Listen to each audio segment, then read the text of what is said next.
Hey guys, Chase here, going to taste through the 2022 Chase the Blues Away Rosé. Okay, so starting off, Rosé can be made from a large variety of red grapes. For us, the special grape with that special sauce is Grenache. Why do you ask? Well, I think Grenache, as it ripens, and particularly when that grape is underripe, it's just bursting with a lot of really fresh fruit.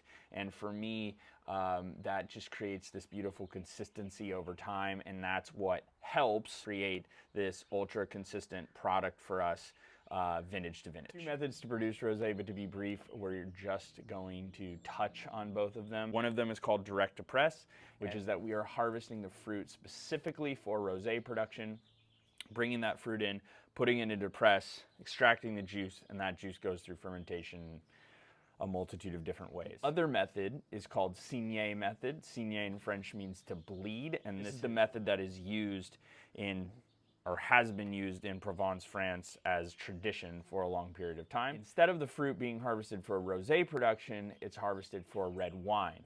So they actually bring that fruit into the winery, crush it up, put it into a tank like it's gonna be, go through a fermentation like red wine, and then they sort of like open a tap at the bottom of the tank and bleed off, signé off a certain percentage of the juice that is in that tank. Rosé was made for a long time as a byproduct with that method. So for the 2022 vintage of Rosé, we used a little bit of signé and a lot of the direct press method. Again, with rosé production, it has been made as a byproduct for so many years. We put a lot of focus, a lot of emphasis, a lot of time and energy into rosé, and I think that's why this is just one of the most popular wines that we make, because people have sort of become accustomed to the consistency and the beauty that is Carhartt Family Wines Rosé. On the nose, you kind of get this like watermelon candy, this Jolly Rancher, a little bit of like dark hibiscus flowers. And then there's always this like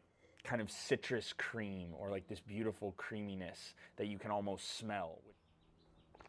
In the palate, I'm kind of getting this Pink Lady apple, a little bit of citrus, a little bit of blood orange, so that just darker, more robust citrus that I think is coming through definitely from that signéd wine. And then there's like this salinity, this saltiness, this kind of sea air that is just beautiful. It's kind of mouth-watering, and it makes me just want to go back in for another taste. For fermentation with this wine, we do about a 50-50 blend between stainless steel fermentation and also neutral oak. Why do we do that? Well, the stainless steel provides this precision, this sharpness. It maintains acidity, it maintains freshness.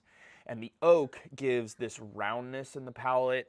It gives a little bit more mouthfeel, and so when you take a sip of this wine, you're starting with a little bit more roundness, and then it finishes off with that acidity, gives it length, gives it freshness, and just really, really, really beautiful wine. I would love to make an unlimited amount of this wine, but sadly we cannot do that. We just don't have the space and don't have the fruit to do it. 13.6% alcohol. It's just a gorgeous wine. Chill it.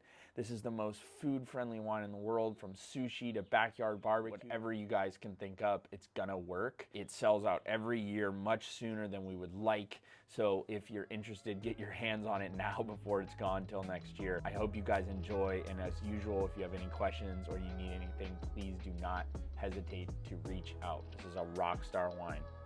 See you guys.